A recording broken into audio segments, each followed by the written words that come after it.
You and I go separate ways, 'cause lately I don't feel the way that I used to, that I used to, that I used to, that I used to. Assalamualaikum warahmatullahi wabarakatuh. Kami dari kelompok 5 akan mempresentasikan hasil kerja kelompok kami yang berjudul Problematika Kemiskinan dan Kebijakan Pengentasan Kemiskinan. Adapun anggota kelompok kami terdiri dari saya sendiri, Meroma Ganda Sibarani, kedua Muhammad Hiasrian, ketiga Raja Dela Putri Shinta, yang keempat Harjit Kwindo.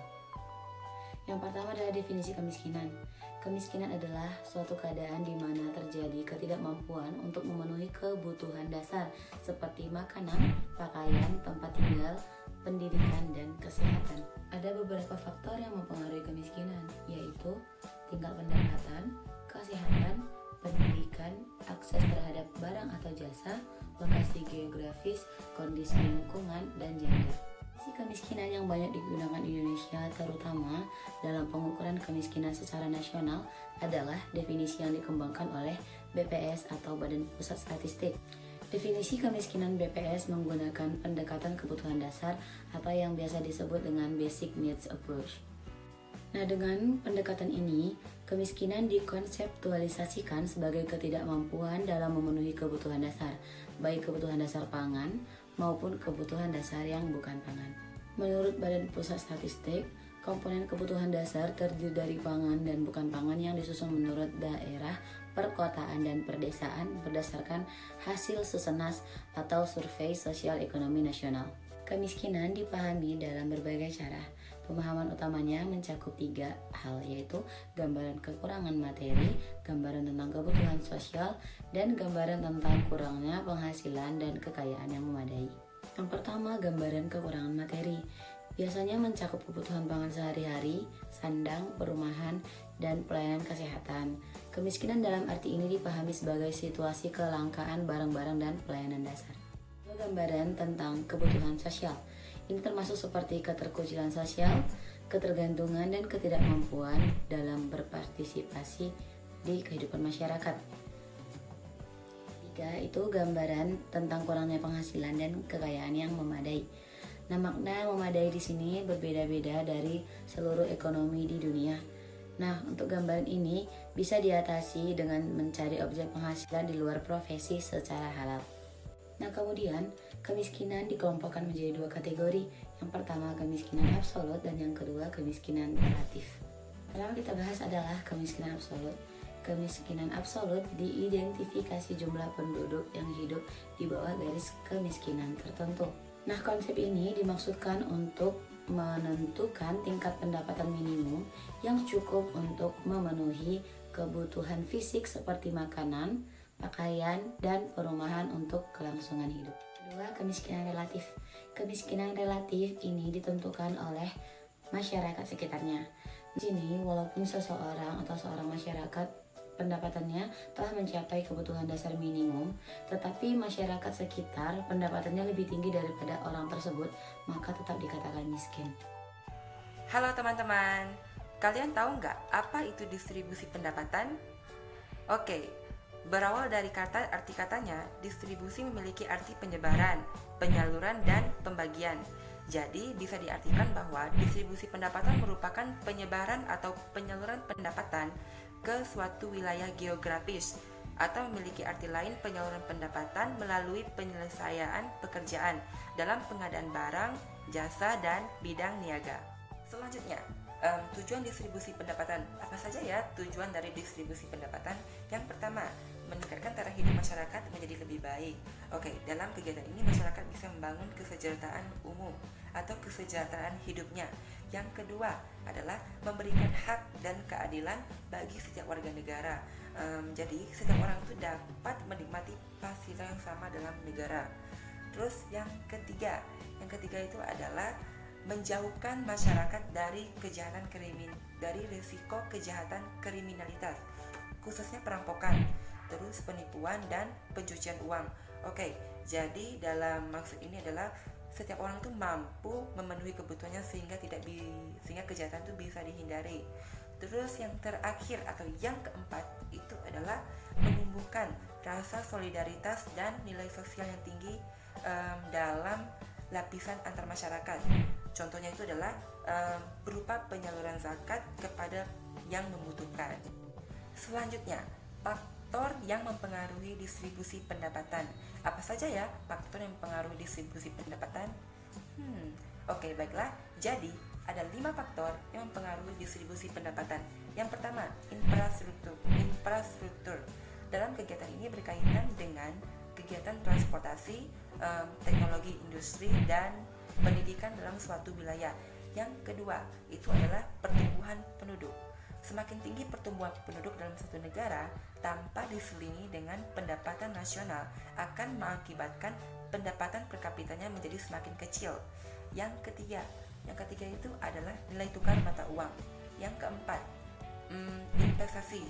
Oke, jadi semakin banyak investasi pada proyek padat modal akan menghambat pendistribusian pendapatan kerja kepada karyawan.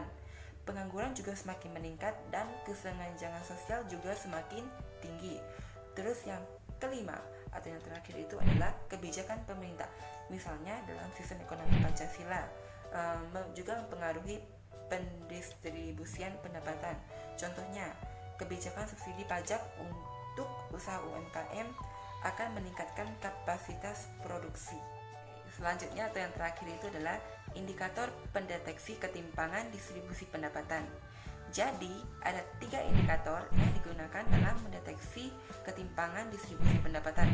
Yang pertama, indikator Lorenz. Oke, jadi dengan menggunakan indikator ini, distribusi pendapatan dapat dihitung dengan menjumlahkan pendapatan aktual dengan persentase jumlah pendapatannya. Terus yang kedua adalah indikator rasio Gini. Indikator rasio Gini atau indeks Gini digunakan untuk menunjukkan ketimpangan pendapatan masyarakat secara menyeluruh. Dengan menggunakan indikator ini, koefisien atau nilai itu berkisar antara 0 sampai dengan 1, dimana jika koefisien Gini atau indeks Gini memiliki nilai 0, maka bisa diartikan bahwa masyarakat memiliki pendapatan yang sempurna atau memiliki jumlah pendapatan yang sama. Terus yang ketiga atau yang terakhir itu adalah distribusi ukuran. Jadi menurut indikator ini, distribusi pendapatan dapat dihitung dengan menjumlahkan seluruh pendapatan tanpa memandang sumbernya.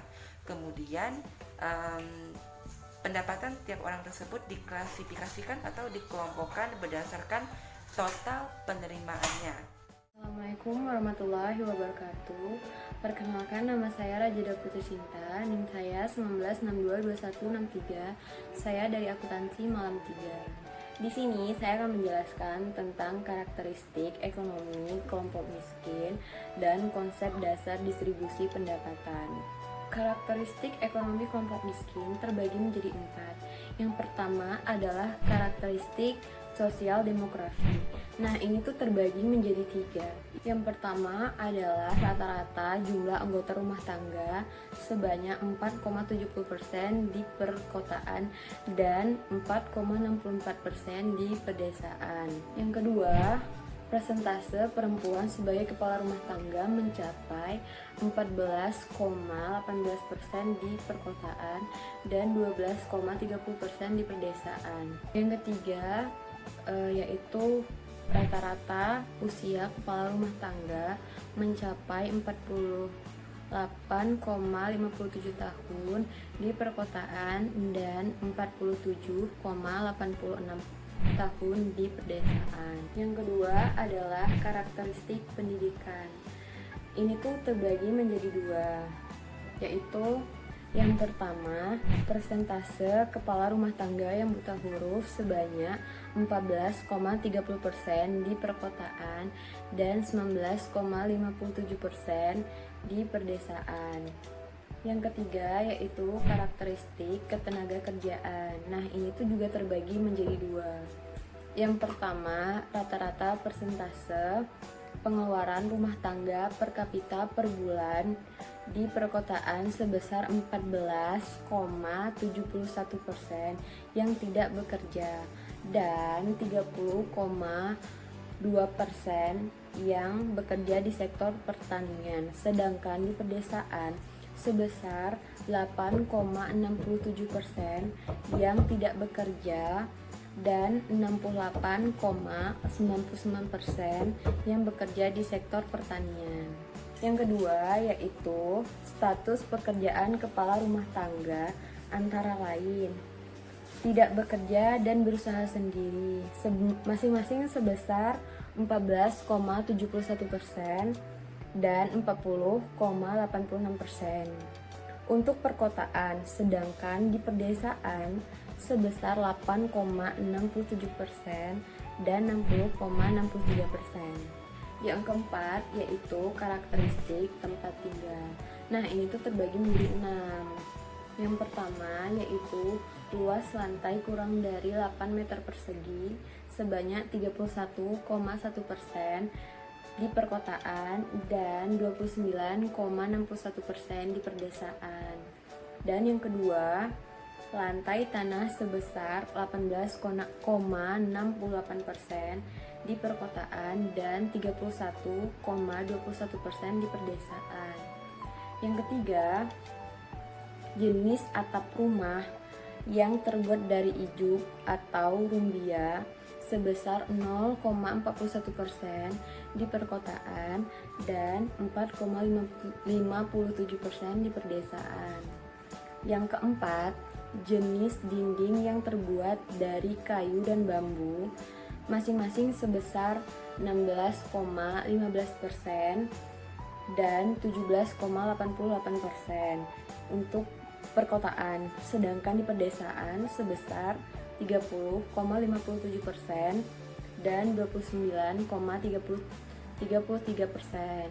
Yang kelima, jenis penerangan yaitu Petromax dan Pelita masing-masing sebesar 0,56% dan 3,7% di perkotaan, sedangkan di perdesaan sebesar 1,37% dan 19,71%. Dan yang keenam yaitu sumber air bersih sebesar 49,70% di perkotaan dan 63,99% di perdesaan. Selanjutnya, konsep dasar distribusi pendapatan. Ini tuh terbagi menjadi dua. Yang pertama, konsep ekonomi umum. Distribusi adalah klarifikasi pembayaran berupa sewa, upah, bunga modal, dan laba yang berhubungan dengan tugas-tugas yang dilaksanakan oleh tenaga kerja, modal, dan pengusaha-pengusaha. Dan yang kedua yaitu konsep ekonomi Islam.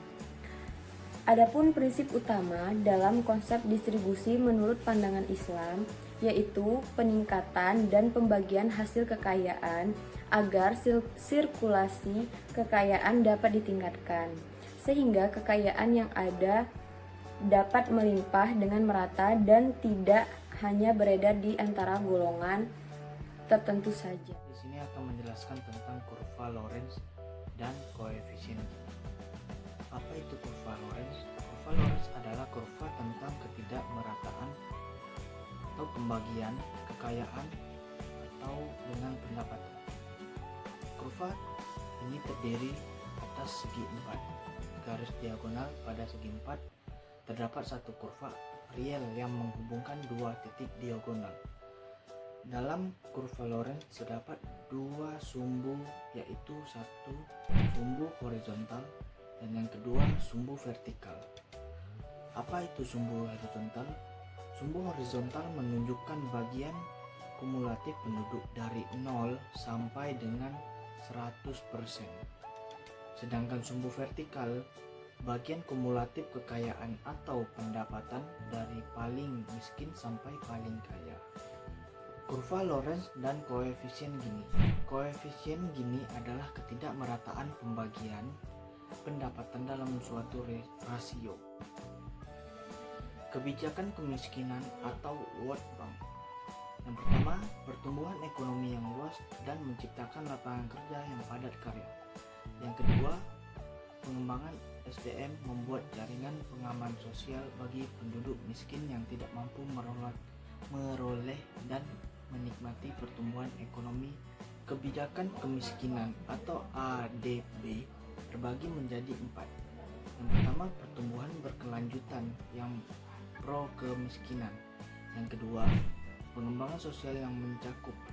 Yang ketiga, manajemen ekonomi makro dan pemerintahan yang baik yang dibutuhkan untuk mencapai keberhasilan. Dan yang terakhir, faktor tambahan, di mana faktor tambahan terbagi menjadi 2, yaitu yang pertama pembersihan populasi udara dan air kotor besar. Yang kedua, reboisasi hutan, penumbuhan SDM dan perbaikan tanah. Sekian dari kelompok kami. Kalau ada salah kata dan salah ucap, kami mohon maaf. Sampai jumpa di lain video.